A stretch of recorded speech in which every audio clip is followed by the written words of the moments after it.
Anatomical Principles of Endoscopic Sinus Surgery, a step by step approach by Renuka Bradoo. Anatomical Variations. Exceptions prove the rule. Anatomical Variations. Human beings are individualistic creatures, and this is reflected in the human anatomy, which is subject to a large number of anatomical variations or deviations from the rule. The endonasal anatomy is no different and shows numerous variations. These can confound the operating surgeon if he does not have a sound understanding of not only the structures but the genesis of these variations. Certain structures show fairly constant anatomy. Example, the inferior turbinate and the nasolacrimal duct. Others, such as the uncinate process, the frontal recess, and the middle turbinate, are notorious for their variations. We will deal with the variations of individual structures in a sequential order. Septal deviations. Septal deviations may occur in an anterior posterior direction, in which case they are better appreciated in the axial scans. Deviations may also present as sharp spur at the junction of cartilage with the vomer. These are better seen in coronal scans. Septal deviations may compromise key areas like the osteomeatal unit, leading to impaired drainage of the sinuses. Deviations may also be associated with a concha bullosa or hypertrophied turbinates on the roomy side. These variations in turn may compromise the osteomeatal unit. The septum can be pneumatized. Here we can see the septal spur impinging, hypertrophied inferior turbinate, pneumatization of the septum. Agar cell. The agar cells are usually 1 to 3 in number. Their size depends on the extent of pneumatization of the nasolacrimal bone and the adjacent frontonasal process of the maxilla. The cells may be hypoplastic.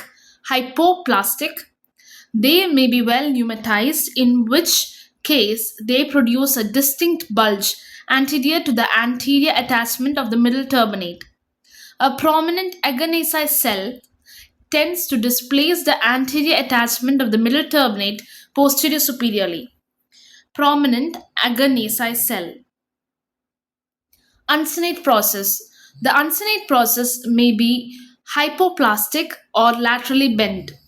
In this case, the infundibulum is a narrow space which may be difficult to enter.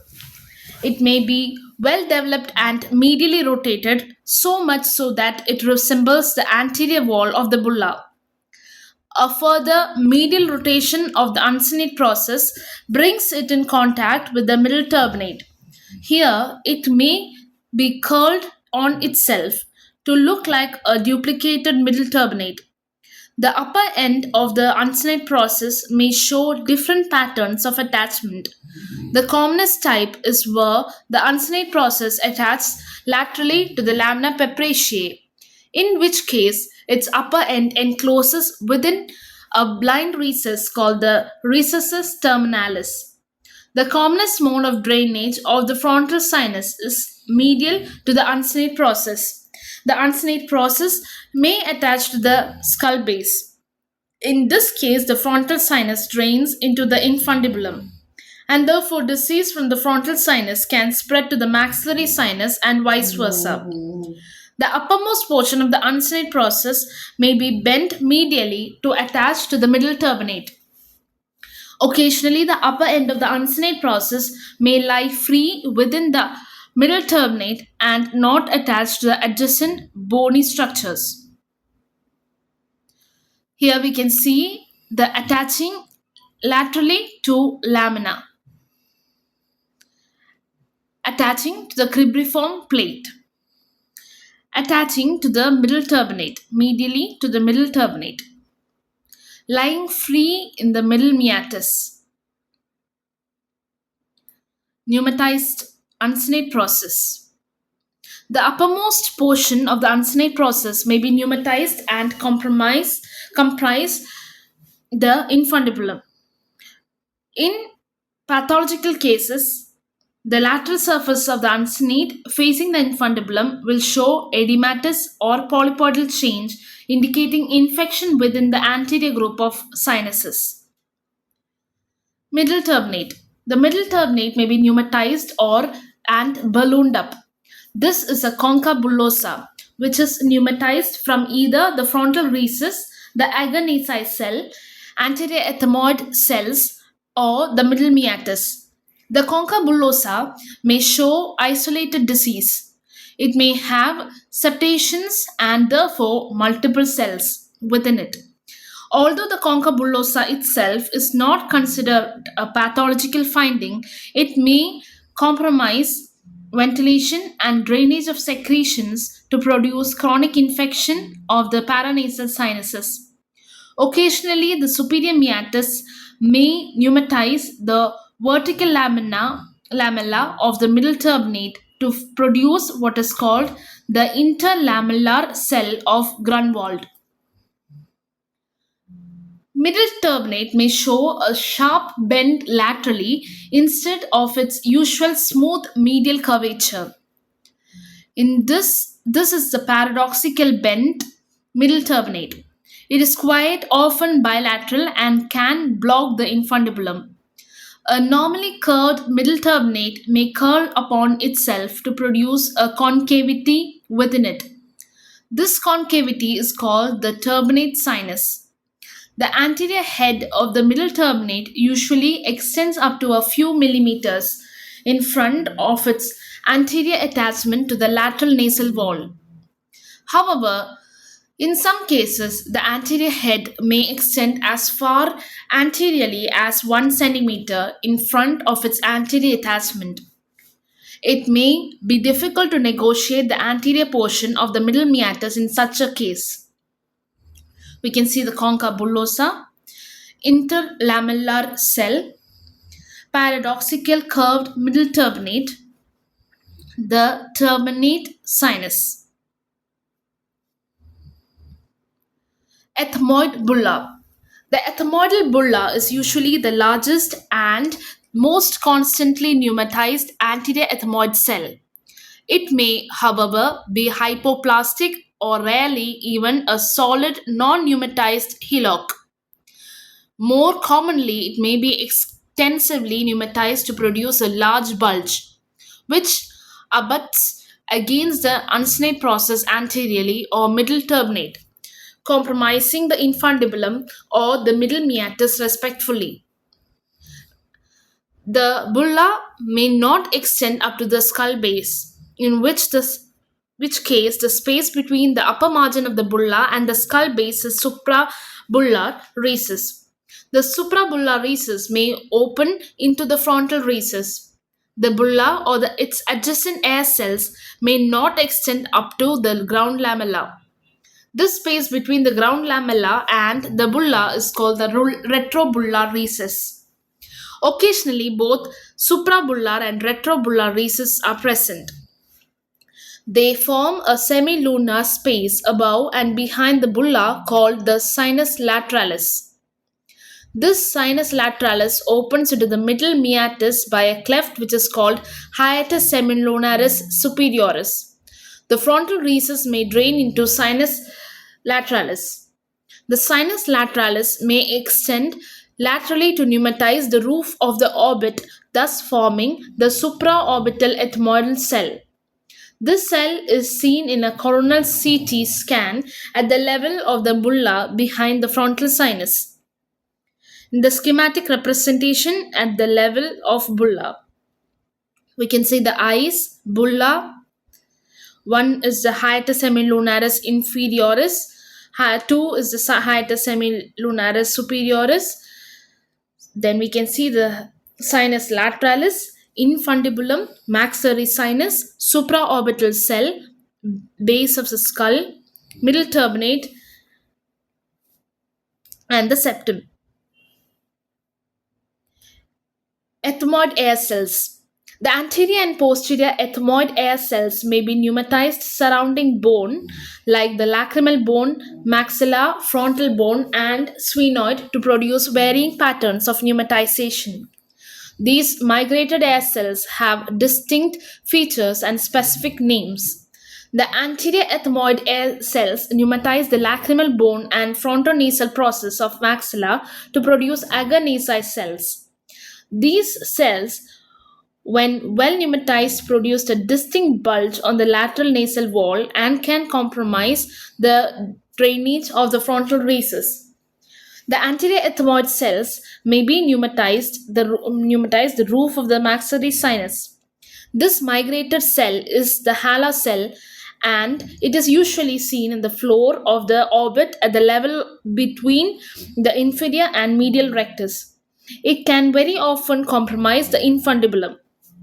Patterns of migration of ethmoidal air cells into 1. The lacrimal bone or agonasi, 2. The inferior to orbit, that is hala cells, 3 is the frontal bone or frontal cells, 4 is the orbital supraorbital cell, 5 is the middle turbinate or concha bullosa, 6 is the crista galli, 7 above sphenoid the onodi cell. Here we can see the hala cell. The anterior ethmoid cells may migrate into the frontal recess area where they are then named the frontal cells. These are of four types. Type 1, a single cell above the agonized cell. Type 2, two or more cells above the agonized cells. Type 3, frontal bulla, a cell which extends well into the frontal sinus and simulates the frontal sinus itself on endoscopy. Type 4, an isolated loner cell within the frontal sinus. Frontal cell type 1 and frontal cell type 2. Frontal cell type 3 and frontal cell type 4. Pneumatization from the suprabullar recess may extend laterally over the roof of the orbit to form the supraorbital cell. This cell is seen on coronal scans above the ethmoidal bulla and posterior to the frontal sinus. Anterior ethmoid cells may pneumatize the middle turbinate to give rise to concha bullosa. Anterior ethmoid cells may also pneumatize the crista galli. Posterior ethmoid cells may pneumatize the sphenoid bone posteriorly to give rise to a cell which extends superolaterally to the sphenoid sinus. This is the Onodi cell. The optic nerve and sometimes the internal carotid artery are in close relation with the lateral wall of this cell rather than with the sphenoid sinus. Here we can see the supraorbital cell, pneumatization of the crista galli, Onodi cell with dehiscent optic canal nerve, Onodi cell seen in sagittal section. Ground lamella. The ground lamella of the middle turbinate, which separates the anterior and posterior ethmoid cells, is not always in a coronal plane. It may bulge into the anterior ethmoids and have a convexity anteriorly. Conversely, it may bulge into the posterior ethmoids with a concavity anteriorly. It may show dehiscence or be partially deficient, in which case infection can pass from anterior to posterior ethmoids.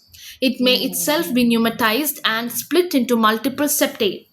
The ground lamella usually attaches to the lamina pepraceum. Rarely it may, however, turn inferiorly, in which case it misses the lamina pepracea and attaches to the lateral wall of the maxillary sinus. The maxillary sinus is thus divided into two parts. The posterior part behaves like a posterior ethmoid cell in terms of drainage and involvement by disease. We can see the ground lamella splitting into septae. Here we have the missed ground lamella. Superior or supreme turbinate. The superior turbinate is always present and acts as a guide for the sphenoid ostium. It may occasionally be pneumatized or paradoxically curved.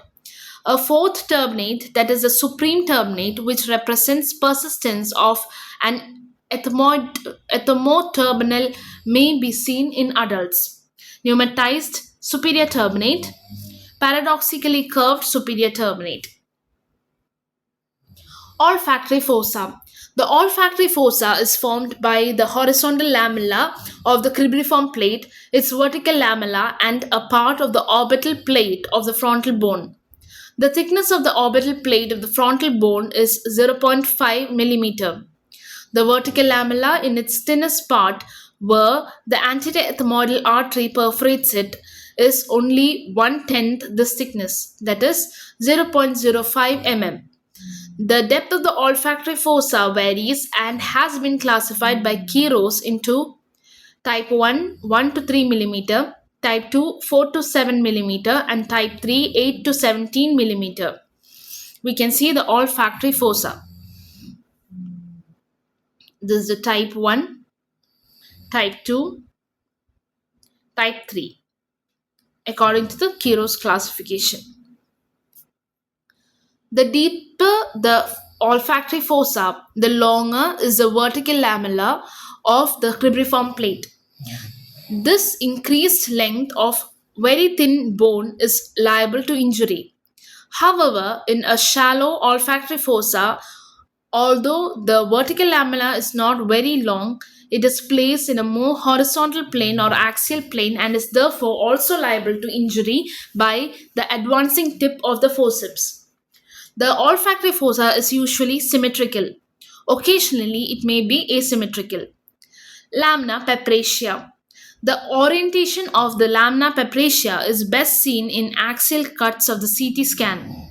It runs fairly straight in an anterior to posterior direction between the ethmoid cells and the orbit. It may, however, occasionally bend towards the orbit or towards the ethmoid cells. Sinus. There may be natural breaks in the lamina pepracia.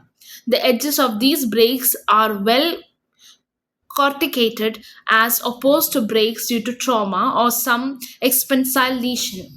Sphenoid sinus. The sphenoid sinus shows great variations in pneumatization. It may be present as a small pit in the predominantly non-pneumatized sphenoid bone, conchal type. Conchal, precellar, cellar. Patterns of sphenoid pneumatization.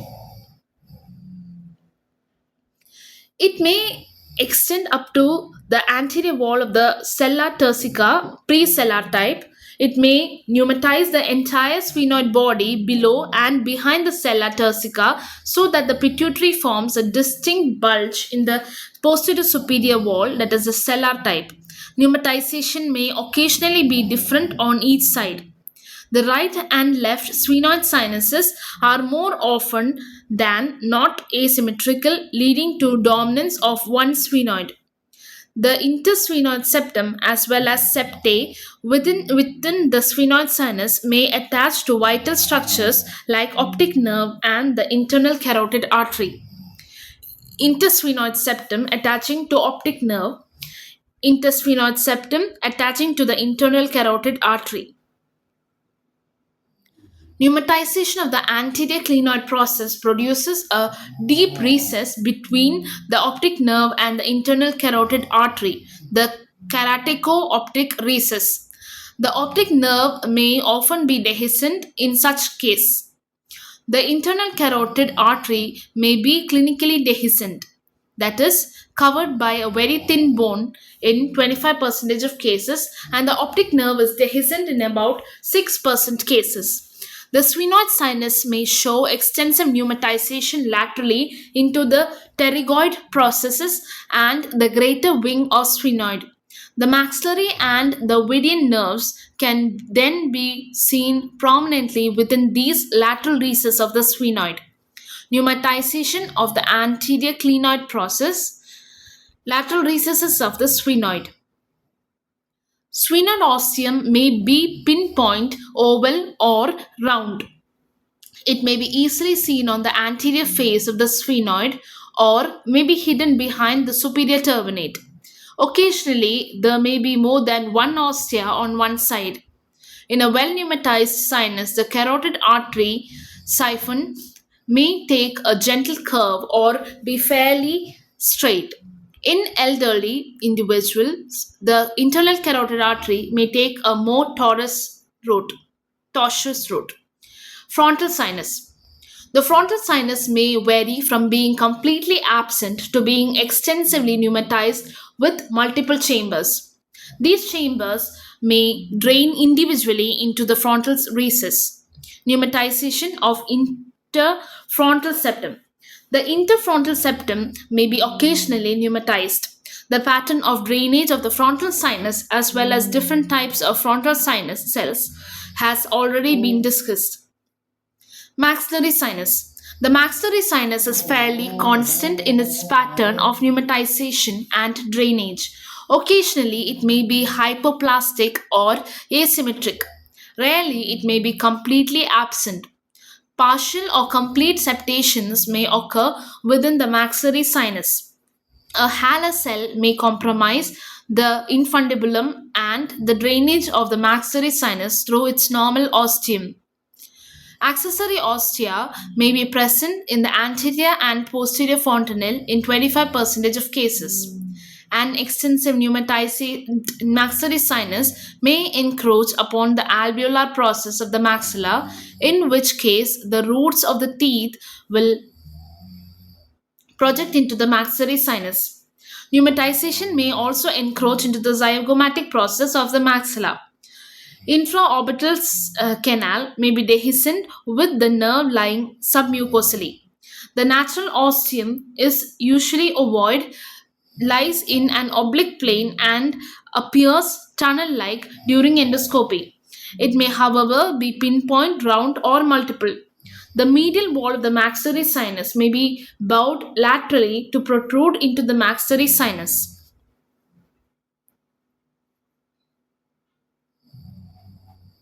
Here we can see the septa within the maxillary sinus and dehiscent infraorbital nerve. It is now obvious that the nose and paranasal sinuses are subject to many variations in anatomy which are fairly common and not necessarily pathological, as no surgery is required for these findings on CT if the patient is clinically asymptomatic. They may, however, be etiological factors in sinus infections and should be especially looked for when an isolated sinus is involved. For example, a type 2 or type 3 frontal cell may be the only reason for frontal sinusitis, and a discerning surgeon would achieve a clinically gratifying results with minimally invasive surgery. More importantly, a sound knowledge of the possible variations would help the surgeon in avoiding pitfalls and harming the patient. Next, we'll be learning about the surgical anatomy. Thank you.